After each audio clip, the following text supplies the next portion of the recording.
안녕하세요. 저는 죽어라 독박 육아만 하고 죽어라 살림하며 죽어라 일까지 다녔던 40대 주부입니다. 요즘 사람들은 현명한 것 같아요. 연애도 그렇고 결혼도 그렇고 시부모한테 대하는 것도 할 말 다 하잖아요. 저는 그러지 못하고 살았습니다. 악으로 버텼죠. 그렇다고 지금도 그렇지는 않습니다. 제가 변할 수 있었던 계기가 있었는데요. 바로 암 선고였습니다. 저 정말 그때 청천벽력 같은 암 선고 받고 너무 억울하고 하늘이 무너지는 고통을 받았습니다. 그런데 암 진단이 다행히도 오진으로 밝혀지면서 저는 그때부터 다시 태어났어요.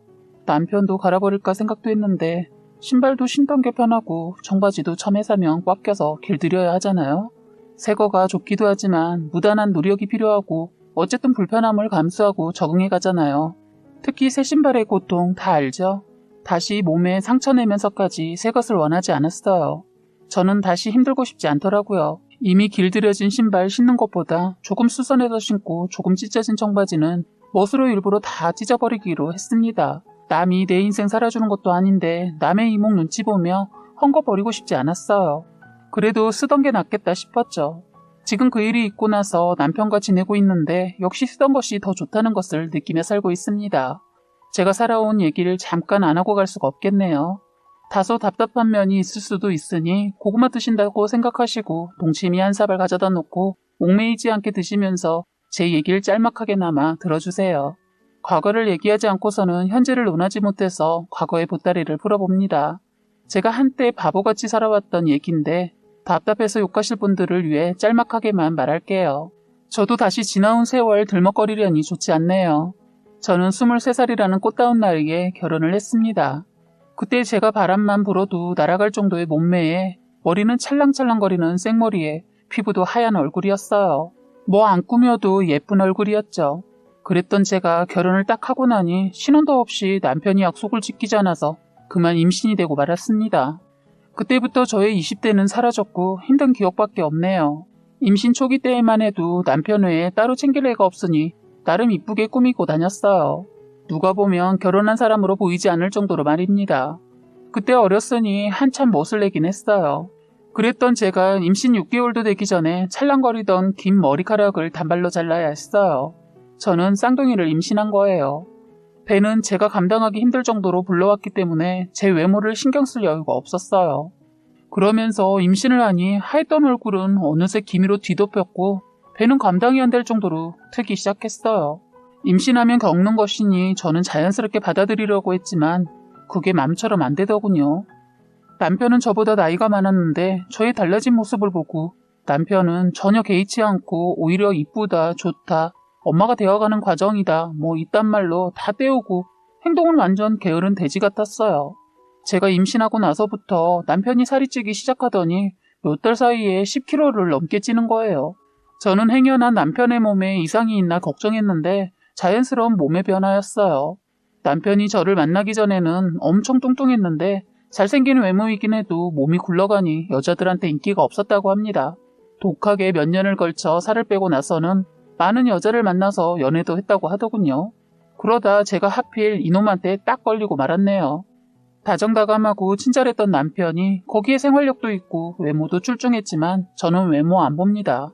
오로지 생활력만 봤어요. 제가 자랄 때 평생을 놀고 먹고 산 사람을 아주 지겹게 곁에서 지켜보며 자랐거든요. 무능력한 남자의 모습을 보고 자라서 인물 이딴 거 관심도 없고 그냥 성실하면 됐어요. 그런데 그런 말 있죠. 아버지의 싫은 점을 가진 배우자를 만나게 된다고. 제가 딱 그럴 뻔했습니다. 아버지의 정말 싫은 것이 또 있었는데 안 씻는 거였어요. 평생 일이라고는 안 하셨으니 나갈 일도 드물고 해서 그런지 씻는 걸 못 봤습니다. 저 집에 없을 때 씻었다고 하는데 냄새가 답이었어요. 그런 아버지 곁에 가는 게 정말 싫었어요. 그런데 아버지는 딸바보여서 저에게 자꾸 들러붙었죠. 그런데 남편이 딱 그런 점을 닮아서 결혼하고 너무 놀랐습니다. 다행히 계기가 있으면서 완전 변하더라고요. 완벽할 줄 알았던 남편의 신혼 때를 얘기하자면 개차반이었어요. 저 만나기 전 뺐던 살은 다시 토실토실 쪄오르기 시작하더니 게으름의 극치를 보여주더군요. 씻는 것도 제가 임신해서 부부 생활이 없자 이틀에 한 번 씻더니 3일에 한 번, 나중에는 5일 만에 씻는 것도 봤어요. 뭐라 했더니 일주일은 넘기지 않았지 않냐 하더군요. 정말 그때 더러워서 같이 방을 쓰지 않았어요. 제가 좋다고 결혼해놓고 거기다 쌍둥이까지 가졌는데 이런 걸로 헤어지는 것이 말이 안 되어서 이 사람을 바꿔보려고 무진장 애를 써봤습니다. 시댁에도 일러보고 주변의 지인들한테도 얘기해봤는데 변화를 하지 않았어요. 그런데 되려 시어머니 남편 편을 들었어요. 살이 찌니까 게을러지더군요. 그런데 그나마 다행인 것은 출근은 꼬박꼬박 했습니다. 어떻게 그런 모습으로 출근을 했는지 궁금하시죠? 모자를 쓰고 다녔습니다. 남편 직장이 시설 쪽에 일을 해서 복장이 자유로웠거든요. 나중에 남편 회사 동료한테 들은 얘긴데 같이 일하는 사람들은 남편이 살을 뺐을 때도 잘 씻지 않는 걸로 유명했다고 하더군요. 그런데 갑자기 1년 못되게 잘 씻고 다녀서 의아해하면서 회사에선 미스테리한 일이다 하고 궁금해했다네요. 의문이 풀렸던 것은 청첩장을 받고 나서였답니다. 사람들은 남편을 두고 결혼할 상대를 제대로 만난 것이라고 결론지었다네요. 아무래도 저한테 잘 보이기 위해 연애 때는 그렇게 씻어댔나 봐요. 너무 깔끔하고 늘 좋은 냄새가 나서 좋았거든요. 그런데 그런 남편의 행동은 결혼하고 나서 그리 오래가지 못했습니다. 결혼해서는 냄새를 글로 표현할 수 없는 고약한 냄새인데 이대로는 정말 끝까지 갈 수 없겠다는 한계가 와서 결단을 내렸죠. 살찐 것은 체질인 것 같으니 뭐라 안 하겠지만 씻는 것만큼은 제발 신경 써달라고 애원을 하다 나중엔 협박을 했어요. 그때는 애가 태어나기 전이어서 이혼 얘기도 해봤네요. 다행히 남편은 조금씩 씻는 것에 노력을 보여줘서 애 낳는 동안까지는 아주 좋았어요. 그런데 문제는 아이들이 태어나고 나서 또 있었습니다. 이 남자는 살림에도 육아에도 깡이었어요. 시키면 꼭 제 손이 또 가야 했고 알아서 해주는 것은 바랄 수도 없었습니다. 완전 애한테 하나하나 가르치는 것보다 더 힘들었어요. 애 둘을 케어하는 것도 힘들어서 미칠 것 같았는데 거기에 남편까지. 남편이 자기를 그냥 큰 아들로 생각해달라는 말에 머리통을 치고 싶었어요. 제가 아이 둘을 보살피다 보니 남편한테 소홀하게 되면 또다시 못된 습관이 나오는 거예요. 씻지 않고 자고 출근하고. 저는 하루 시작을 남편 보기만 하면 씻으라는 말부터 시작했네요. 그러다 시어머니가 시골 농사 다 거두고 저희 집에 오셔서 육아와 살림을 도와주시러 오셨는데 그것도 마음에 들지 않았습니다. 시어머니 역시 씻지를 않더군요. 아이를 안을 때도 부엌에서 생고기를 썰다가 애 울음소리에 급하셨는지 개수대에 물 받아 넣은 핏물 뚝뚝 떨어진 물에다가 손을 씻고 오시더라고요. 그땐 말하기 그래서 물드시를 건네드렸어요. 저는 그때만 급해서 그런 줄 알았더니 같이 생활해보니 그냥 생활이 당신 세수할 때 외에는 비누를 사용하지 않았어요. 저는 또 시어머니에게까지 잔소리를 하게 되었습니다. 시어머니 당신 손 깨끗하다고 내가 더럽냐고 하면서 저에게 성질을 내시는데 대화가 통하지 않았어요. 물티슈를 건네드리면 아낄 줄 모른다고 뭐라 하시고 그걸 쓰시고 마르면 또 쓰시고 나중에 빨아서 쓰셨어요. 남편 퇴근하면 저는 수고했어 말 건네자마자 씻고 와서 밥 먹으라고 했어요. 그러지 않으면 안 씻고 잤거든요. 그런데 시어머니 저보고 병 있냐고 하면서 배고픈데 뭘 씻냐고 그냥 앉아서 먹고 이따 잘 때 씻으라 하시면서 자리에 앉히시는데 저도 더 이상은 안 되겠다 싶어서 씻고 오라 하고 시어머니는 앉아서 먹으라 하고 그러다 남편이 그만해 하더니 씻으러 가더군요. 시어머니 남편이 제 말을 들은 게 화가 나서 서운했는지 다음날 시골로 내려가 버렸어요. 시어머니 얘기가 나오니 아주 얘기 보따리가 완전 풀려버렸네요. 어머님이 몸이 안 좋아지셔서 시골 일 다 정산하고 이사를 저희 사는 곳에서 좀 거리가 있긴 해도 그리 멀지 않은 곳으로 이사를 했는데 이사할 때 짐 정리해드리러 잠깐 다녀와서 겸사겸사 생신이 곧 돌아오기도 해서 앞당겨서 가게 되었어요. 쌍둥이를 데리고 가기 때문에 힘드니까 하루만 자고 오기로 하고 갔습니다. 왜냐면 시어머니 전역하는 것 때문에 더 있으면 부딪히거든요. 역시나 그때도 또 일이 생겼는데 제가 해가는 음식 몇 개와 가서 할 음식을 싸서 갔는데 아무래도 기름진 음식이다 보니 뜨거운 물을 써야 할 것 같았어요. 그래서 뜨거운 물을 트는데 나오지 않더군요. 시어머니한테 물어보니 고장이 났다는 겁니다. 사실 이사하기 전 보일러 오래되어 보여서 그거 이사하면서 갈자고 해도 괜찮다고 쓸만해 보이고 고장 안 났으니 그냥 쓰신다고 해서 더 이상 뭐라 안 했는데 하필 애들도 데려왔을 때 문제가 생기니까 짜증이 났어요. 저는 일단 음식도 해야 해서 부탄가스에 따로 물을 올려 데폈더니 뭘 데펴서 쓰냐고 그냥 찬물로 하라는 거예요. 그래서 순간 열이 확 받았어요. 정말 좋은 기분으로 갔는데 이러시니까 뭘 하고 싶지 않더군요. 그날이 평일이라 저는 보일러 수리를 위해서 제가 시어머니한테 말도 안 하고 서비스를 불렀어요. 제가 음식 준비를 하다 말고 있으니까 왜 그러고 있냐고 하더군요. 그래서 보일러 고치면 그때 뜨거운 물 나오면 하겠다 했더니 쓸데없이 사람 불렀다고 하더군요. 제가 남편한테도 한번 보라고 했는데 귀찮다고 안 보고 그냥 사람 불러라 해서 한 행동인데 저보고 화를 내길래 어머님 이따가 애기들 씻겨야 하니까 겸사겸사 불렀어요. 그리고 응가하고 나면 그때마다 씻겨줘야 하고 저녁에 추울 수도 있어서요. 했더니 시어머니 안절부절하면서 그냥 사람 부른 거 취소하라고 하더군요. 저는 이미 사람 불러서 오고 있으니까 일단 고쳐놓고 가겠다 하고 시어머니는 돈지랄 한다고 하고 잘하려고 해도 저렇게 욕을 하더군요. 그런데 알고 보니 시어머니 어이없는 행동을 하셨더군요. 서비스를 하시러 오신 분이 이거 목돈 들어가겠네요 하면서 이거 다 바꾸셔야 해요 하더군요. 얘기인즉슨 시어머니 제가 시댁에 와서 따뜻한 물 쓰는 것이 꼴보기 싫었던지 보일러 못 쓰게 뭘 손댄다는 게 잘못 건드려서 아예 못 쓰게 되었다네요. 보일러도 오래되어서 부속품 가느니 새 거로 교체하는 것이 좋을 것 같다고 하더군요. 딱 봐도 보이는 행동을 하셔서 너무 화가 치밀어 오르고 너무 열이 받아서 생일상 대충 차려드리고 그냥 올라와 버렸어요. 시어머니도 자기가 한 짓이 저에게 면목이 없는지 잡지도 못하더군요. 솔직히 생일상이고 뭐고 그냥 와버리려다 할도리는 하자라는 마음으로 하고 와버렸네요. 남편도 제 눈치만 보고 뭐라 한마디도 못하더군요. 저 그날 이후로 시어머니 집 가지 않았어요.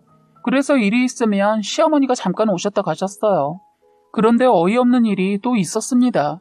시어머니 제가 잠깐 화장실 간 사이에 쌍둥이가 응가를 했나봐요. 애가 하나 울면 다른 애도 울어서 급하게 마무리하고 나오는데 시어머니 하는 행동 보고 깜짝 놀랐습니다. 세상에 하나의 응가 닦아준 물티슈 마지막 걸로 다른 아이 엉덩이를 닦아주는 거예요. 저는 순간 소리를 질렀고 시어머니 놀랐는지 하던 행동을 멈추더군요. 자신이 그건 아니라고 생각한 건지 저랑 부딪혀봤자 본전도 못 거닌다는 걸 아니까 그땐 가만히 있더군요. 그런데 남편이 퇴근하고 나서 그걸 남편한테 고자질하면서 제가 낭비가 심하다고 흉을 보고 있더라고요.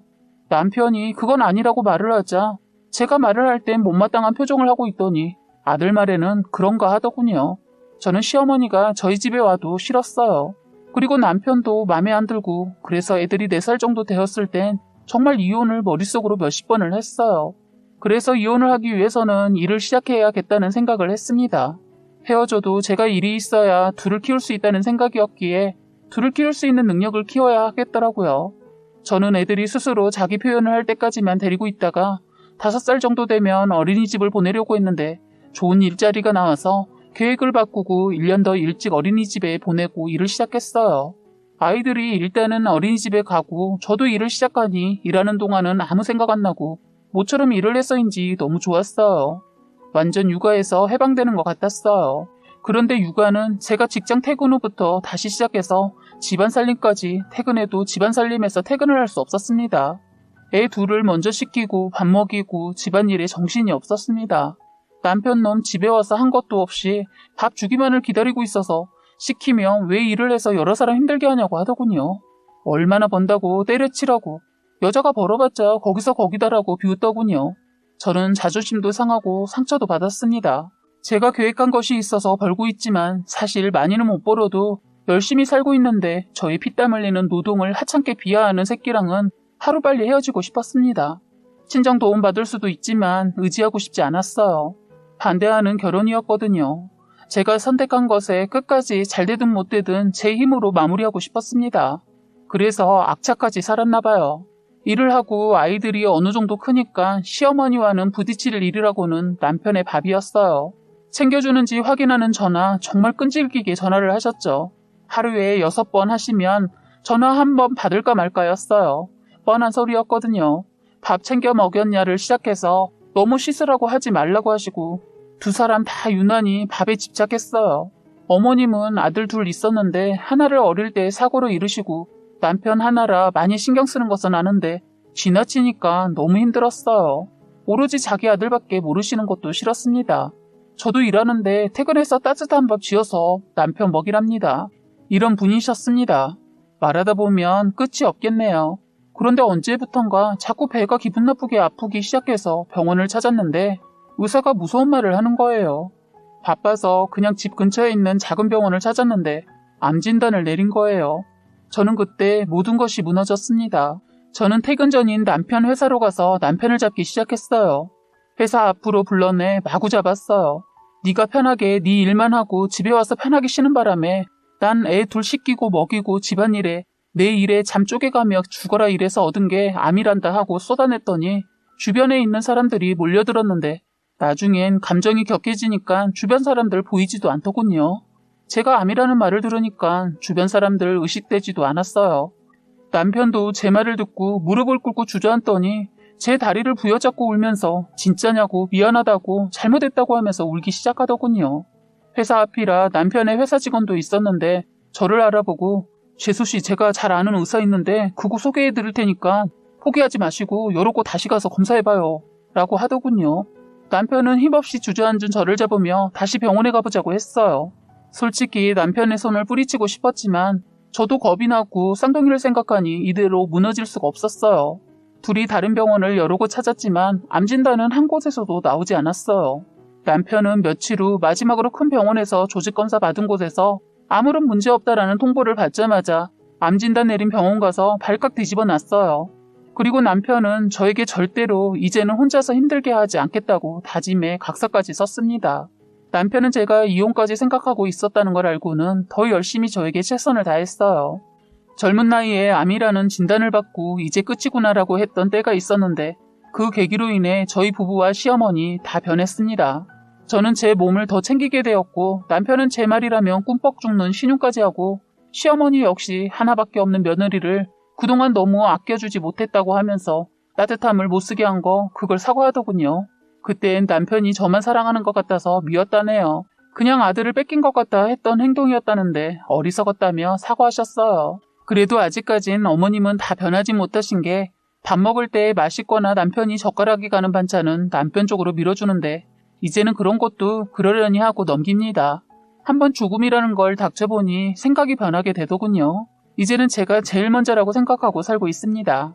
제가 저를 사랑해야 가족도 있다는 것을 알게 되었습니다. 지금까지 여러분의 소중한 사연을 읽어드리는 해바라기 사연방이었습니다. 구독과 좋아요, 알림 설정 부탁드리겠습니다.